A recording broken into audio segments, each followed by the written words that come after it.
Hello everyone, welcome back to my YouTube channel again. So guys, if you're watching this, please don't forget po to like and subscribe to my YouTube channel. Please don't forget po to hit the bell notification para updated po kayo sa aking future videos. So for today's topic po ay magbibigay lang po ako ng advice for those mga applicant or people who are seeking information tungkol po sa voter certificate.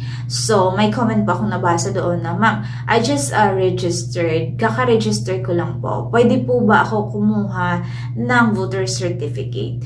And my answer is hindi po. Kailangan nyo pong hintayin ng 90 days prior to your registrations, which is 3 months, bago kayo makakuha ng voter certificate. I don't know if they change it right now, but I think hindi pa nag-change. Yan pa din po yung law na after nyo mag-register sa COMELEC ninyo, ay kailangan nyo mag-wait ng 90 days bago kayo makakuha ng voter certificate. Kasi ganyan din kami dati na, of course, voter certificate is very easy to get. Madali lang po siyang makuha, which is valid naman po siya.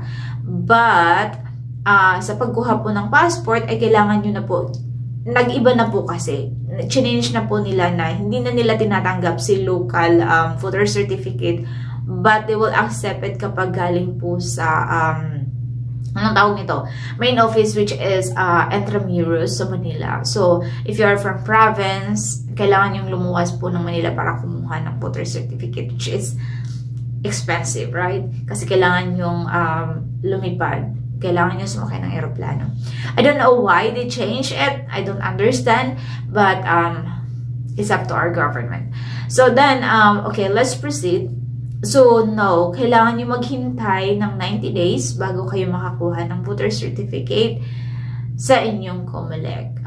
Kahit hindi pa po kayo nakapag-vote, as long as nakapag-register na kayo, makakakuha po kayo after 90 days. So, I hope it helps po those people na nagtanong and na-confused kung pwede na ba silang kumuha ng voter certificate after the registration.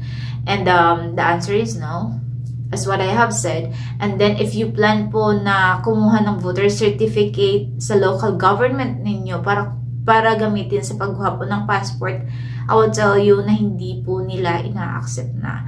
Dati po 2022, yes, tinatanggap po nila, but it ended up last August 2022. So, nag-change po sila ng policy na hindi na po tinatanggap. I don't know why. I think maybe because madami po sigurong gumagawa-gawa. Madaming binago yung DFA na policy ngayon. Especially po like driver's license. Madami pong nag-complain na kasi yung driver's license na binibigay sa Pilipinas ngayon ay papel na lang. And the worst is the DFA doesn't accept the paper unless kung meron kayong old driver's license yung naka-card and then along with your new driver's license. It means yung renewal lang yung tinatanggap nila. But for those new applicant of driver's license, yung bago pa lang yung driver's license nila and naka-paper pa, hindi po nila tinatanggap. I don't know. Hindi ko din po alam. I cannot explain it to you unless they will explain it to you.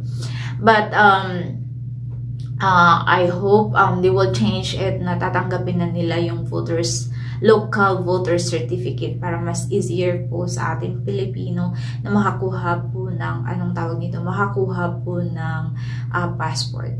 Kasi ang hirap naman kasi yung postal ID ay hindi na din po nila tinatanggap. I don't know if they resume already kasi madami pong fake na postal ID. And you know, it's crazy kasi ang hirap kumuha ng valid ID sa Pilipinas. I don't know why. And for you to get a valid ID, kailangan nyo din po ng valid ID. Kaya nga kumukuha po tayo ng valid ID for us to have a valid ID kasi wala po tayong valid ID. But the funny thing is, kailangan natin kumuha ng valid ID first bago tayo makakuha ng valid ID. Do you understand what I mean? It's kind of crazy na kaya nga kumukuha yung tao ng valid ID kasi walang valid ID. So, yeah, and I'm praying na dapat i-resume na nilang tumanggap ng local voter certificate para mas madali po sa ating mga kababayan. And Okay. After po 90 days of your registration sa Comelec, 90 days of registration ng Comelec, yes, pwede na kami bumalik ng Comelec and kumuha po kayo ng voter's ID. So, don't confuse yourself. Huwag niyo pong sayangin yung panahon ninyo na pumunta doon para kumuha. No. And now, I have additional. And if you did not vote po once and then gusto nyo kumuha ng ng voter certificate, pwede din po kayong kumuha. As long as active pa po yung account niyo, pwede pa po kayong kumuha. Now, if hindi naman po active yung account niyo, i-reactivate nyo na lang and then kuha po kayo ng voter certificate. Madali lang naman po yan. And I believe wala naman pong pila sa Comelec ngayon is because hindi naman po, anong tawag nito, election time. Marami lang po yung pila sa Comelec kapag election time. So that's it, guys. And if you have some questions, please leave your comment down below. I will try to answer as much as I can. Goodbye.